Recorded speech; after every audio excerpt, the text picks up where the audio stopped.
2 years ago, I raised $100,000 in 5 weeks with $0 in ad spend to write a book. In this video, I'm going to break down exactly how I did that, the mistakes I made, and more importantly, how you can do it too. Hi, hello, and vanakkam. My name is Soundarya Balasubramani. My nickname is Pooja. If you're new to this channel, check out the intro video. And before we dive in, if you find this video valuable, hit the subscribe button and that notification bell because it really helps. Now, after the video. First, let me talk about the timeline. We raised $100,000 in 5 weeks, and this is what the chart looked like. Week 1, we were at $20,000. Week 2, $28,000. Week 3, $35,000. Week 4, $48,500. And week 5, $98,500. I know you're thinking, what is that big jump in week 5? And we'll get to that in just a few minutes. For some context, all of this started when I wanted to write my second book, Unshackled. Unshackled is like your best friend in navigating immigration in America. Because, as it says here, immigration in America is simple said, no one ever. So I had this dream of writing a book that could serve as a guide, a companion for anyone who wanted to move to the US to study, work, get a talent visa, start companies, settle down, or really whatever they want. And along with the book, I also wanted to start a community online that could help people in specifically getting talent visas. Sadly though, a book, a community, these are not investable ideas. And so back then, someone named Brad Feld, who is the co-founder of Techstars, told me, if you think about a crowdfunding campaign, I can help support that. I had never done a crowdfunding campaign before. I had no idea what to even start with. But I thought, why not? First, what is crowdfunding? Crowdfunding literally is getting a crowd of people to fund an idea that you have so you can work on it and accomplish that. One of the most famous crowdfunding platforms, Kickstarter, has raised almost $8.5 billion from almost 100 million people. On Kickstarter, you'll find projects that range anywhere from raising money for a sci-fi fantasy series to a cool new tech product to even a dog toy. However, when I was searching on there, it wasn't really common to raise money for a book though, especially a non-fiction guide on immigration, but I wanted to give it a shot. The rules were simple. You have to choose a monetary goal and a timeline. So I chose a goal of raising $15,000 in 30 days. Generally, it's good to set a slightly lower goal on Kickstarter than your actual goal. And this is because if you don't reach your funding goal, then Kickstarter will not give you any of the money that you raised. So if you set a goal of $10,000 and only raise $9,000, they'll still return all the $9,000 to everyone who backed you because that's just how it works. So it's just better to set a goal that is achievable for sure and then overshoot that. Running this crowdfunding campaign over 30 days was insanely exhausting. And if I could distill 5 lessons, this is it.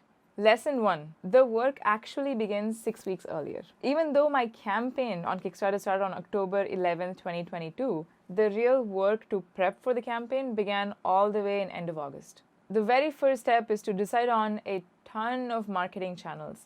Like literally take a pen and paper and write down every single marketing channel that you can think of through which you can reach the kind of audience who will support your project. This includes your friends, family, influencer connections, social media, reaching out to press, journalists, communities, and so on. When you reach out to people in advance, all you have to tell them is that, hey, I'm going to be starting a campaign soon. This is the campaign start date, and I'd love your help, especially on the first 24 hours when I launch the campaign. The first 24 hours is crucial because if you reach your funding goal within the first 24 hours itself, Kickstarter will automatically boost your project to its front page and thus getting you much more viewers. I'm going to repeat this again. Even though the actual campaign starts on day 1, the prep for it has to start at least 6 weeks before, ideally 8 weeks before. Second lesson is get a dream team to work with you. You absolutely cannot do this alone. I can guarantee that.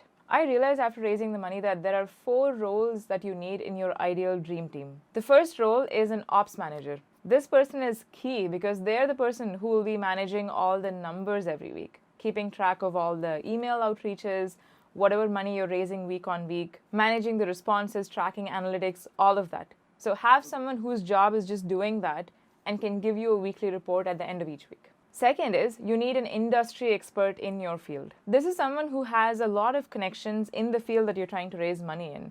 Ideally, you want more than one industry expert, but at least one person who can start helping you by connecting you with all of their network and friends and family who can then help you. The third role is an accountability guide.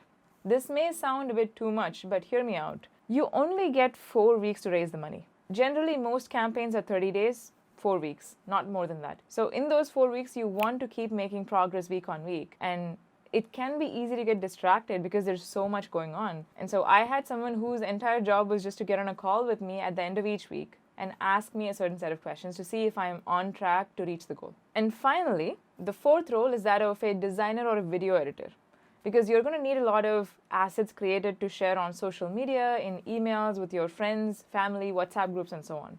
So definitely have someone who can create those assets on the fly, because you might want to change strategy in between the campaign.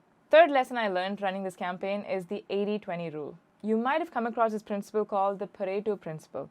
It says that generally 80% of the audience generate 20% of the outcome. For example, on an airplane, less than 20% of the passengers actually generate more than 80% of the revenue for that flight. Similarly, on this campaign, we tried 10 different marketing tactics. And of the 10 that we tried, which ranged from email marketing to friends and family, social media, influencer collaborations, and so on, of the 10 tactics, 2 of the tactics got us most of the funding. These 2 tactics were email marketing and directly messaging people on LinkedIn. In our final week, we sent over 1,000 targeted LinkedIn messages. The fourth lesson I learned is that sending cold emails is incredibly underrated. Learning to send effective cold emails is a superpower because it's something that will follow you for life in whatever you do. Here's the reality.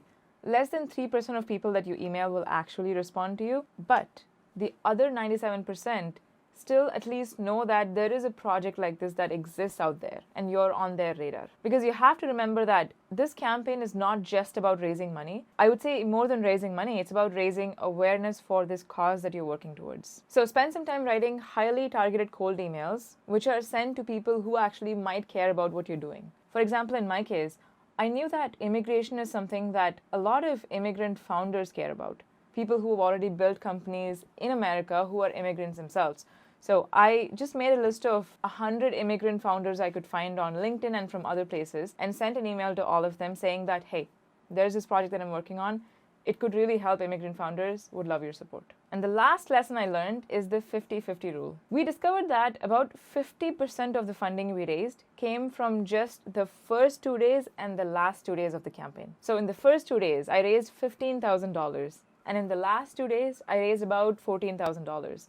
So that together is more than half of what we made throughout the 4 weeks. This is important to remember because when you reach week 2 and week 3, you will see a slump in the growth. You'll feel like, oh God, nothing is happening. I think I'm going to fail in reaching this funding goal. That's when you have to remember that people generally fund things when they know it's about to close or in the beginning when there's a lot of momentum. So keep doing whatever you're doing, keep tracking what's working, and in the last week, just go all in on that. For me, the most fascinating part of this whole campaign was not even the money that we raised. It was great to have the $50,000, but more than that, we reached almost 500,000 immigrants through this whole awareness campaign, and that was priceless. All right, so I talked about week 1 to week 4 and how we raised about $50,000. And now to answer the question of where did the other $50,000 come from, it came from the Emergent Ventures grant. So about a week after my crowdfunding campaign ended, I received a grant for $50,000 from the Emergent Ventures Foundation. So grants are equity-free money that's given out generally by nonprofits and organizations that back a social cause. Grant money is generally equity-free, there is no strings attached, and it's given out with